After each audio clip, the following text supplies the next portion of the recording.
welcome to the Cultivating Calmness Podcast. My name is Kaela Vance, and today I want to talk about gardening. And more specifically, today I'd like to talk about how you can create your own medicinal garden. So I'm in Ohio, and so everything I'm talking about is going to be related to the weather in Ohio and planting time in Ohio. So you can think about this accordingly. If you are listening to this and you're in other parts of the country, you may have to consider many different things. But question for everyone out there listening. If you are considering a more holistic lifestyle, or you would like to try more natural things, have you ever considered doing it yourself? Have you ever considered planting your own garden, planting some specific herbs or foods that you can use for yourself rather than buy them at the store? Well, that's a little bit about what I wanted to talk about today, because in my house and in my practice, I talk about some of these herbs and ways to use these herbs and how they can benefit you. So not going to go in too in depth on many of these things. A lot of the products or the plants that I'm going to talk about today have many different beneficial properties. So you can use them in many different ways. Most of them you can use the entire plant from root to flower.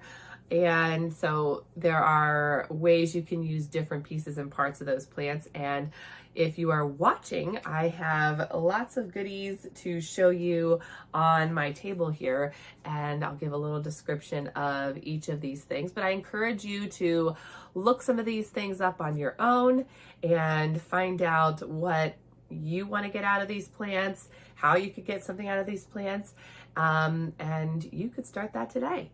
So as I said, it's gardening time. In Ohio, it is almost technically spring. I think the radio said we have 8 days till it's officially spring here.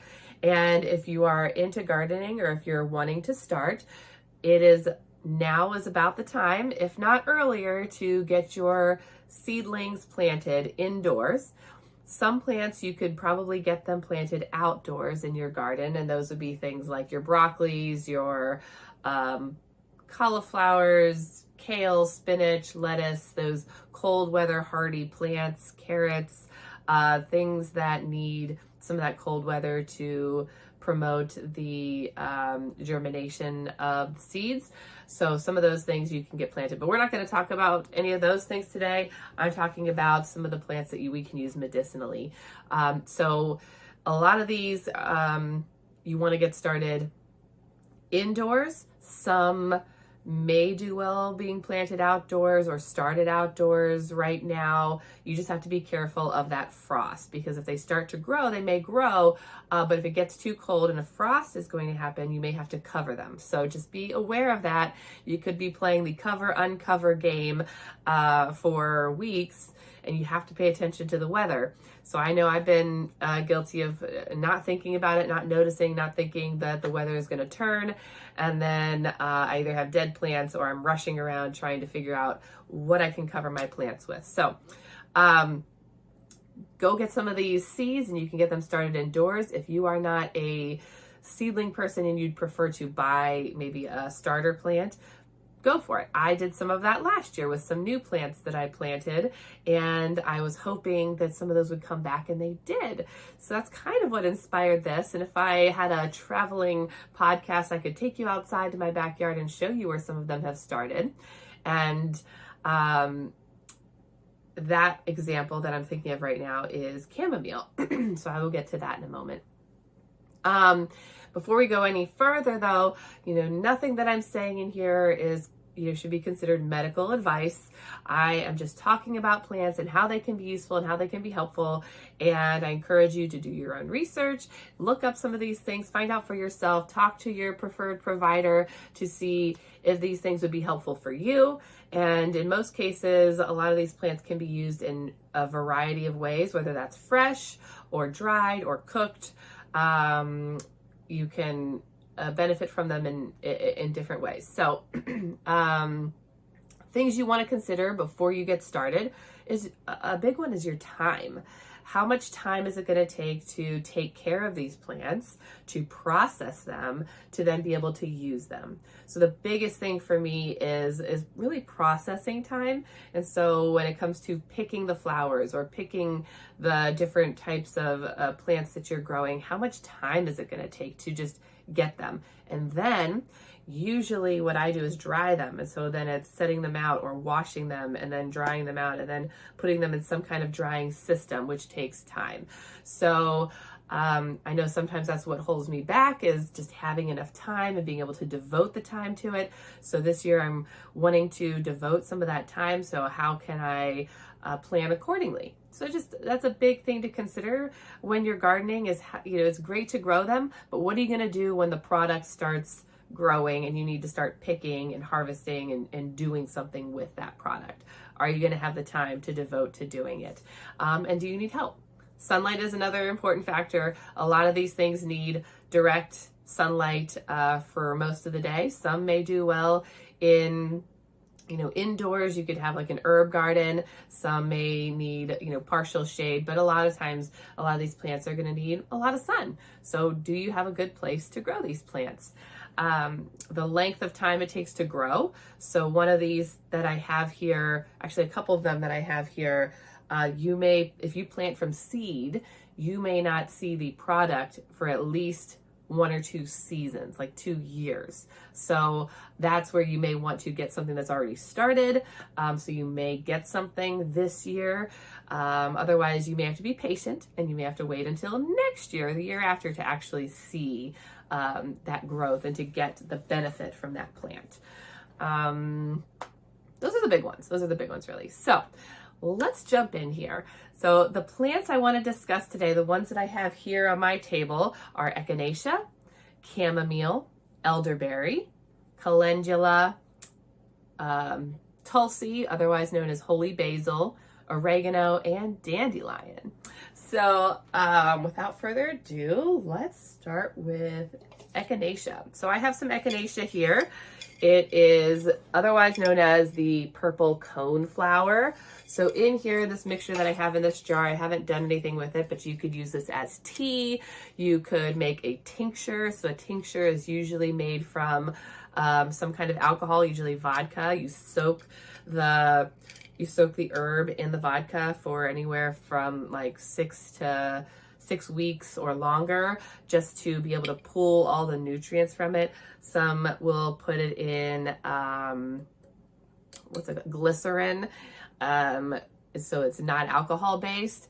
An alcohol based tincture is going to give you the most highly nutrient dense formula. It's going to give you the most nutrients from the product. So if you're wanting the most nutrients, you may go that way. If you cannot tolerate alcohol, you could use a glycerin, or you could do this in an alcohol tincture and then you can burn off the alcohol. So that's a whole other, you can look that up as far as how to do that. I haven't had to do that. But you would basically put the alcohol in some kind of container and put it in like boiling water to boil out the alcohol, and then you just have the remaining tincture left. So anyway, this is Echinacea. Purple coneflower is what you may see it called out in the world. And this one is one that if you plant from seed, which I did, I planted mine from seed, and the first year, all I saw were leaves on the ground. It didn't grow up tall. I think the next year, the second year, I may have had a few flowers. By the third year though, I had lots of flowers. So the plants that these came from are, I can't remember now, 4 or 5 years old. So they have grown a lot, and you can also propagate the plant by splitting them. So I'm not sure, I would have to actually look this up, spring or fall, you can kind of cut the root system and split it so that you have multiple plants. Or if you're done with the plant, you could then use the roots. So this is a plant where you can use the whole plant. for different things or all together. The root is generally considered to have more nutrients in it. So you would dig it up, clean it up, and you can use the root, the stem, the leaves, the flower, and the seeds for your healing journey. You can use Echinacea in tea. You can make a tincture. There are lots of things you can use Echinacea for. Obviously, all of these plants are good for the bees. So if you do grow them, giving enough time for the bees to get to them before you cut them off will be good, because we want to promote healing, and we need the bees to pollinate and for our flowers and everything to continue growing. But Echinacea has, again, lots of beneficial properties. It's it's an antioxidant. It has great immune support. It's anti-inflammatory. It may reduce anxiety. There are studies that show that it can help with anxiety. So you can use this in a tea and a tincture. I tend to use things in those ways, teas and tinctures. But you may be able to use them in like baths. So like if you want to soak in a bathtub, you can use these plants either directly in the bath, or you can cook it into a tea. And then you take that tea water, like a pot of water that has had certain herbs soaked in it, and you can pour that into your bathtub. And it will kind of, obviously you're not going to have the whole bathtub filled with that, but it adds to your bath, and your body, your skin is your biggest organ. So it can help absorb, help detox, help support your system as needed. So Echinacea is good for a lot of immune support. A lot of times people use it, especially in winter or when you're getting a cold, to help support it. But do your own research, look into where there are different maybe medications you may be taking where it could be counterintuitive. Some say that it can not be helpful for people who have autoimmune issues. There seems to be a little bit of back and forth on that. Some say it does, some say it doesn't. So do your own research and look into that yourself. So another one that I have a lot of, and I need to get making another tincture, is chamomile. So chamomile actually smells really good, and I haven't opened this in a while. Yeah, even dried and in this glass container, it smells really good. It's part of the, I believe, daisy family. They're little tiny white flowers with yellow centers, and a lot of people connect chamomile with chamomile tea. Yes, and it does really well for sleep and relaxation. So that's where a lot of people might drink tea in the evening to help them, get into a relaxed state and be ready for sleep. It does have that benefit. It also is anti-inflammatory. So, we have a lot of inflammation in our system, and this can help with that inflammation and digestive health, your gut, like gut healing. So I use it a lot for not only the relaxation piece, but the gut healing piece, because what it does is when we think about like having digestive issues or healing your gut, a lot of us have an unhealthy gut, or a gut that leaky gut is what some may call it.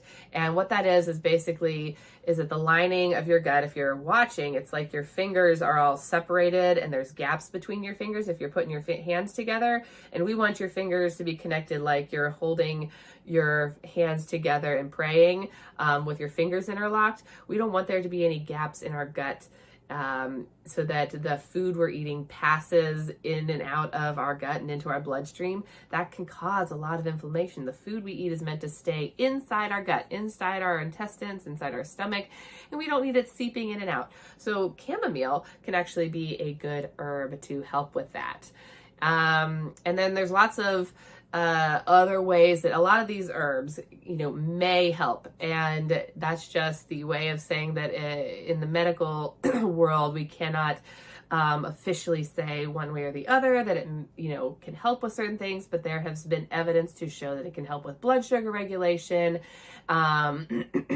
menstrual pain, heart health, and some other helpful issues that you may be experiencing. But the big ones are gut health and rest and relaxation. The next one I have here is elderberry. So the first thing I'm going to show you is I have 4 elderberry plants growing in my backyard. And actually when I planted them, I didn't realize how big they would get.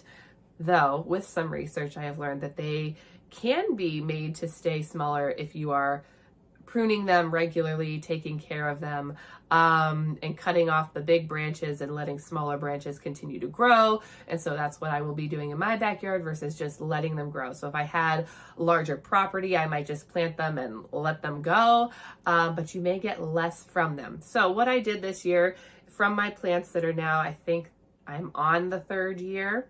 So this is another one where if you got one of these from me, this is a cutting from an elderberry plant, if you are watching, and you cut with the certain nodes. So here's a node down here, and that would go in the ground, and there's the node at the top, and that's where your branches are going to go from.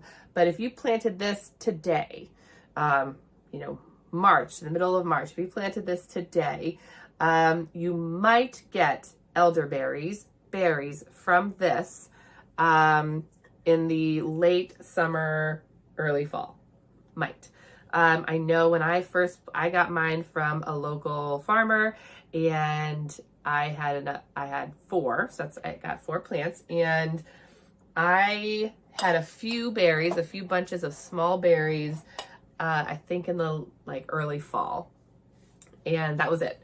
But they did grow really fast. So elderberry bushes grow really fast, but you may not get berries in your first year, but the following year, which yes, this is why I will be on the 3rd year, because the following year, which was my last year, I had lots of berries. And this is what's from that. And again, I need to use this and make some more tinctures. You can make tea. You can eat elderberries, but you cannot eat them raw like you would most other berries, because there is a constituent inside the berry that can be toxic for humans if you eat them raw. So they have to be cooked or dried in some way before you can eat them. But the flowers are edible, and you can eat those raw, and you can use both parts of the plant. You can use the berries and you can use the flowers for different things. Some people use the flowers for an essence, and so you soak those in water and maybe something else. I've never made an essence, so I can't speak to how you would use those. But if you use the flowers, you won't get the berries. So you have to think about what you want to do with it, because the berries come from the flowers. So same thing with strawberries. If you see flowers, those turn into the berries. So if you cut the flowers off, you won't get the berries. So I pick them, and then I dry them, and then you can cook them and turn them into elderberry syrup, elderberry tincture, and I already explained how you can use tinctures, how you can make those. So elderberries, good antioxidants. They help with your immune system, more so than a lot of berries like blueberries and goji berries, strawberries, cranberries. They have more antioxidants in those little things than all those other berries do. They may be good for your gut health. They have cancer fighting properties. They can help with cold and flu season. This is usually when people think about elderberry, is getting elderberry syrup, elderberry lozenges, elderberry tinctures, elderberry gummies. There's all kinds of forms of elderberry out there, and it's usually promoted as a way to help, your immune system.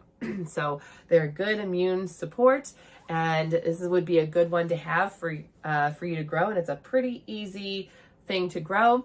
So you can find somebody locally that maybe has their own bush, and they can cut you off.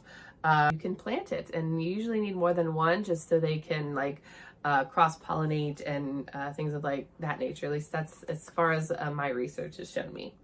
Another one that I want to talk about is calendula. Again, another one that's pretty easy to grow. I started with some seeds that I bought from an organic company, and I plant them kind of all over. They're in the marigold family. And so if you look at them, they can be anywhere from a yellowish, orangish to reddish color.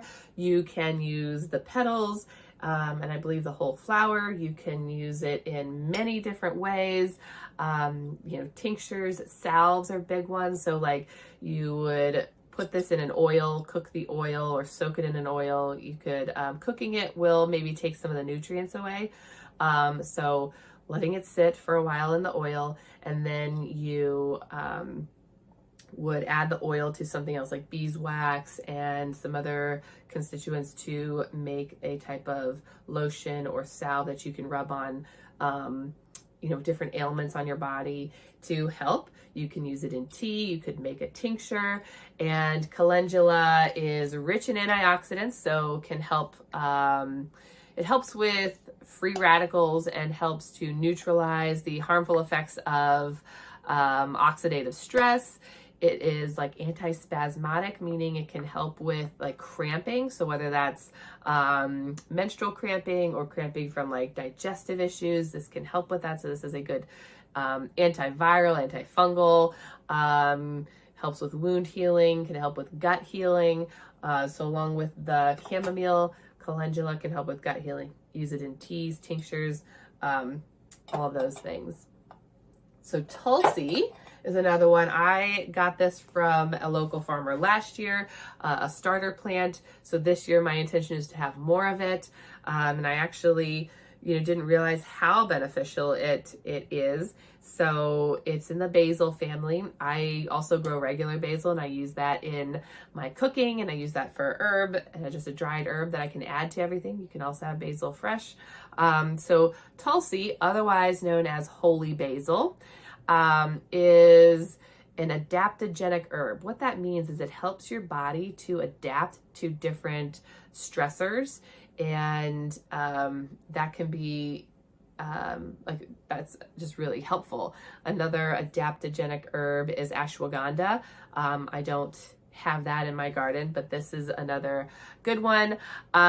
So you can use the whole plant. So you can use the leaves, stems, flowers, roots, seeds, and then you can make an oil from it. If you were into essential oils, you can use most of these, likely have an essential oil form. You can use this as an essential oil. It's rich in nutrients such as magnesium, manganese, copper, folate, calcium, iron, and vitamins A, C, and K. So lots of vitamins packed in this little plant, basil, 𝗏𝗪𝗏, or holy basil. So get this one. This one's pretty easy to grow, and the flowers smell amazing. It smells amazing, actually. Different from the cooking basil, excuse me, but it is, it's just very aromatic and it smells really good. So that's another one that would be easy for you to grow. You would get it this year. You could make things from it right away. Oregano, I just have some crushed oregano left, but oregano, it grows in my garden. I planted it one time and it just grows and grows and grows. So I don't know if it's considered invasive. I might consider it invasive, just like peppermint is another one that people consider to be invasive, just meaning that it, for me anyway, in my experience, when I've planted it, every year and so on, it expands and grows and gets in a bigger and bigger area. So I have found it, so I have a box garden, and it is growing outside of the box into the grass. And so in the summer, I will find it in the grass, even though I've removed it from that area in my garden. I dug it up and I sold it. I got rid of it. I did save a little patch and I put it in a pot. So I put it in a pot so it would stay put and it wouldn't hopefully travel everywhere. So this may be a good one to have in like a potted garden, but it grows. You just keep cutting it and it'll keep growing, and you can use it for food. You can use it for health. It's a good antioxidant, antibacterial, antimicrobial, antiviral. You can put it in oils, tinctures, food, teas. You can use it in all kinds of ways like that. It can be really beneficial for illness, but you don't want to use it like oil of oregano. So not an essential oil. Oil of oregano would be like you take the leaves and you soak it in oil, and then you use that oil in your diet to help kill bacteria and to kill bad stuff off. But you don't want to use it too much because you need bacteria in your gut. You need good bacteria, but it can kill everything, kind of like an antibiotic, but not quite like an antibiotic. So oregano is another good one. Very easy to grow, very easy to maintain for the most part. And you can just use it in cooking. So if you are Italian and you like Italian seasonings, this is one of the Italian seasonings that people often use. And I want to finish with dandelions. Some of you may already be seeing dandelions. I don't know that I've seen any in my yard yet, so you don't have to plant dandelions. I would recommend, if you're going to use dandelions, as with any of these, do not spray. Do not spray or do not use it or pick them from a yard that you know sprays, such as 𝗏𝘗𝗶𝘀, because that's very dangerous and harmful to your health. So you don't want to go picking dandelions from everybody's yard unless you know for certain that they aren't spraying and there aren't any dangerous chemicals on them or in the root system, so that you know you're getting a healthy product. I know I don't use any in my yard. And so the downside to picking dandelions, if you want the roots. So what I'm holding here is dandelion root. And it can be hard to get out of the ground. The dandelion roots can be so long and you may only get part of the root. And so the bigger the root, the better. That means they've been there longer. So you may have to let them grow. So if you're in my family, it's a mixed bag. We don't want to kill the dandelions, but we, haven't always liked having them around. We're getting used to having them, and I'm trying to pick them more. So you can use the whole plant, the root, the leaves, and the flowers. You can eat the flowers raw. Again, you want to be careful where you're getting them from, but you can eat the flowers raw. You can cook the flowers and eat them. You can use the flowers in tea, whether fresh or dried. These are dried roots. You can use them in teas and tinctures and things like that to help with many different things. It's healthy, helps with healthy digestion, with your liver, with immune support, with inflammation. Usually can be considered helpful with managing blood sugar, with your heart health, and things like managing cholesterol and blood pressure. So lots of benefits from the dandelion plant, which most of us consider a weed, but it is anything but a weed if you want to use it medicinally. Also very high in vitamin C, A, and K, iron, magnesium, what else? There's a few others. Can't think of what the other ones are. And has a little bit of vitamin B, vitamin E, and folate in them as well. So don't kill the weeds. They can be beneficial for you. Many weeds have medicinal value. You just have to look them up. You have to know the difference between what they are as compared to something else, because a lot of plants can look very similar. But this is where research comes in. This is where reaching out to the community to find out if they can be helpful. So that's a lot of information today. These are things that I will be growing in my garden.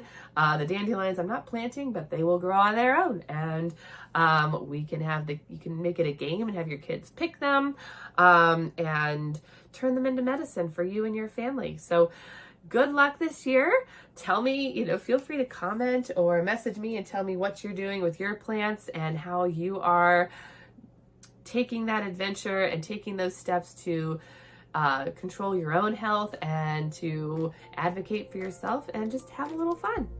Thank you for joining me today, and I wish you all the best in creating your own medicinal garden.